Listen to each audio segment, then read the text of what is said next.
Hey, what's up, people? It's Aaron from Fly After Realm. And I know a lot of people love the relationship between Yuki and Yuno because even though it's dramatic to say the least, they at least really appear to be in love. Well, I'm going to show you how dark and twisted it really is. First off, if you watch the anime, you know that Yuno was tortured by her parents, and all the while being subjugated to that trauma, she never really understood empathy or the ability to understand anyone else's emotions. It caused Yuno to develop characteristics of a personality disorder. She's completely unregulated, and however perverse her feelings are, they exist to her as facts. It's all a result of her narcissistic parents. Now let's focus on Yukiteru for a second. People point out that Yuno can commit all these monstrous acts around him, and sooner or later he'll completely write them off, but well, what if he's forced to? If we were playing a game like 6 Degrees of Kevin Bacon, I would start off with Yuki means snow in Japanese.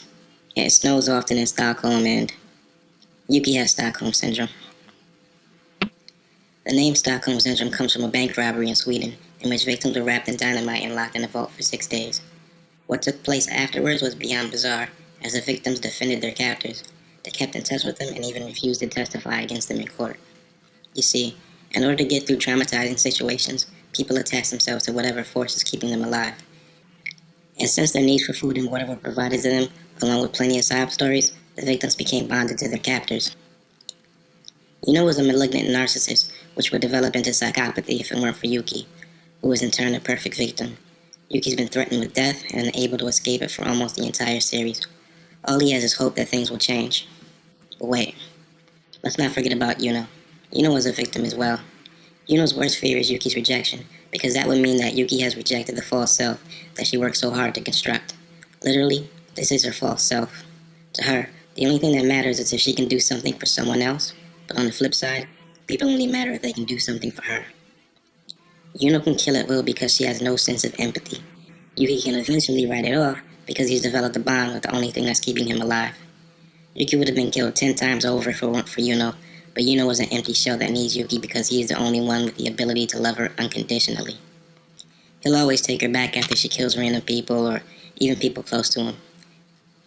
All Yuno has to do is pretend that she's sorry in order to keep the influence and control, add in isolation, jealousy, paranoia, fear, sabotage, and Yuki isn't going anywhere.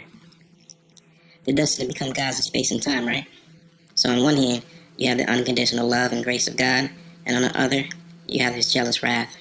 And at the end, they're pictured meditating over a tree. Is that the new tree of life? You decide. So, is Yuno the biggest yandere out there? Yes or no? Because she doesn't actually have the ability to love. Let me know how you feel in the comments below. This is Aaron from Fly After Realm, one of my first videos like this. I hope you like it, and I'll continue to drop new ones. Thanks for listening.